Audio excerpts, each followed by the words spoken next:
Assalamualaikum warahmatullahi wabarakatuh. Hai teman-teman, welcome to my channel. Perkenalkan, saya Auliatul Rahmah, mahasiswi dari Universitas Negeri Makassar. Pada video pembelajaran kali ini, saya akan menjelaskan materi tentang listrik magnet, solenoida, dan toroida. Sebelum saya masuk ke materi tersebut, saya akan menjelaskan terlebih dahulu apa sih itu medan magnet.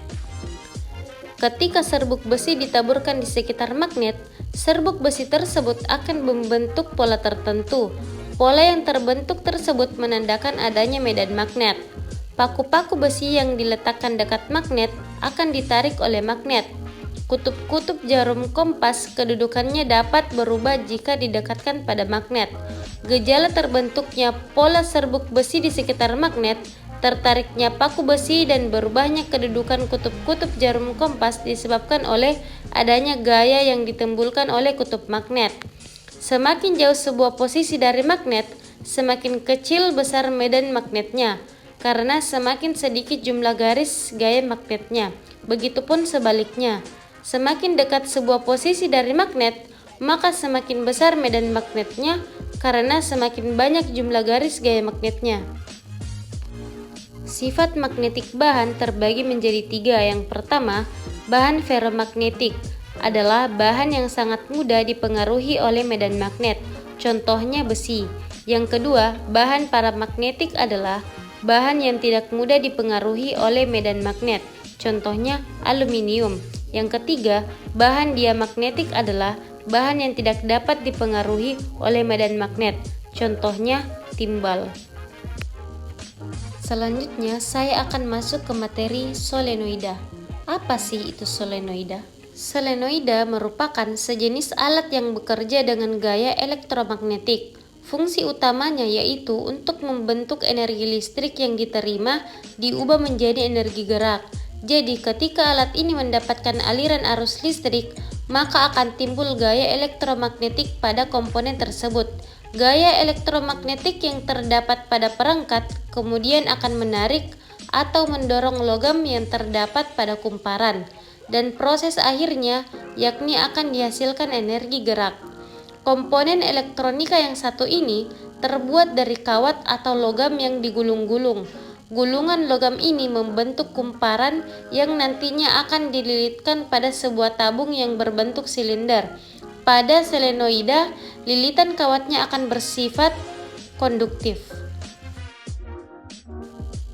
Solenoida memiliki sifat yang sama dengan magnet batang, yaitu mempunyai kutub utara dan kutub selatan. Arahnya dapat ditentukan dengan kaidah tangan kanan.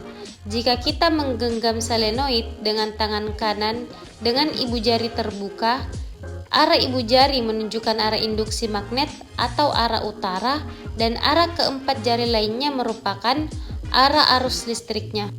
Besar induksi magnet pada solenoida dapat ditentukan pada pusat dan ujung solenoid. Pada gambar berikut, titik O adalah titik pusat solenoid dan titik P adalah titik ujung solenoida.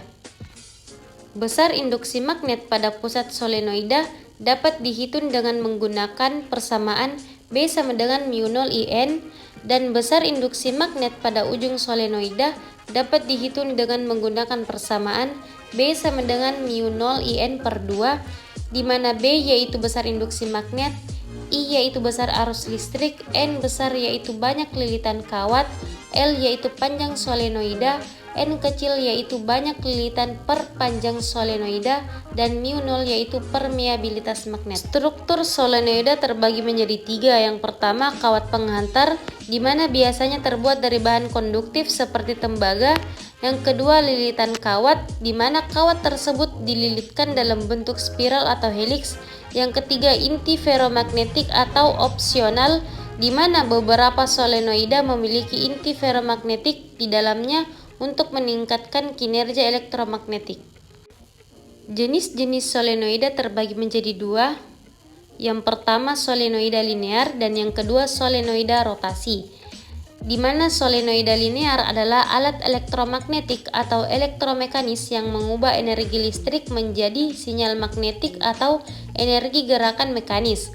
Solenoid jenis ini disebut dengan solenoid linear karena plunger atau aktuatornya bergerak secara linear. Kebanyakan solenoida elektromagnetik yang kita temukan di pasaran adalah perangkat linear yang menghasilkan gaya maju dan gaya mundur secara linear.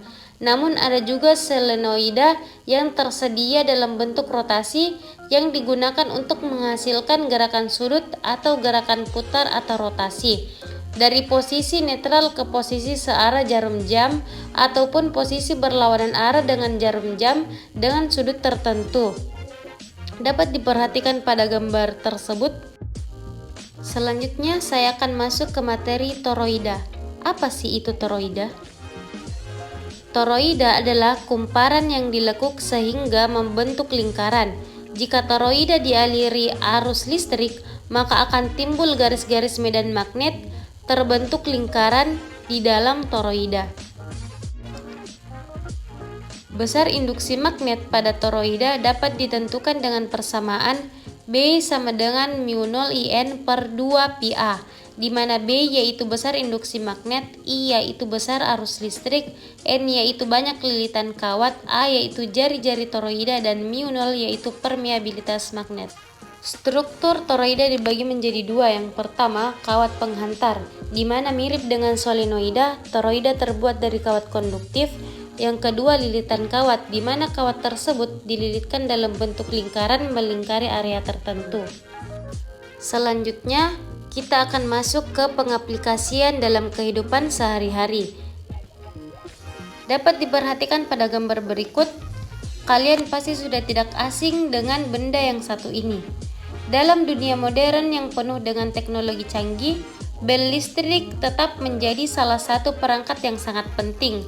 Meskipun terlihat sederhana, prinsip kerja bel listrik mengajarkan kita tentang dasar-dasar elektromagnetisme dan bagaimana arus listrik dapat diubah menjadi suara yang dapat didengar. Dari ruang kelas hingga lingkungan perkantoran, bel listrik membantu menyampaikan pesan dan pemberitahuan dengan efektif. Bel listrik merupakan sistem yang pertama kali dibuat menggunakan prinsip elektromagnetik. Cara kerja bel listrik dengan prinsip elektromagnetik yaitu dengan prinsip menjadikan besi dalam rangkaian bel listrik menjadi magnet sementara yang akan memukul berulang kali dengan cepat sehingga dapat menghasilkan bunyi yang keras. Komponen-komponen bel listrik: yang pertama logam genderang atau bel, yang kedua kumparan, yang ketiga saklar, yang keempat baterai, yang kelima pemutus kontak, dan yang terakhir lengan pemukul. Saya akan menjelaskan cara kerja dari bel listrik tersebut. Dapat diperhatikan video animasi berikut. Ketika saklar K disambung, maka arus listrik mengalir dari sumber U menuju solenoida yang berisi inti besi E. Berdasarkan prinsip elektromagnetik, maka ketika solenoida yang berisi inti besi dialiri arus listrik, inti besi akan berubah menjadi magnet sementara, sehingga menarik pemukul A menuju magnet. Akibatnya, aliran listrik terputus karena pemukul tidak lagi bersentuhan dengan penyambung T ketika pemukul tertarik ke arah magnet. Secara bersamaan, pemukul juga memukul piringan B. Karena aliran arus listrik terputus, maka elektromagnetik akan hilang sifat kemagnetannya. Hal ini mengakibatkan pemukul kembali ke posisi semula. Proses tersebut terjadi berulang kali dengan cepat, sehingga bel terdengar tidak terputus-putus.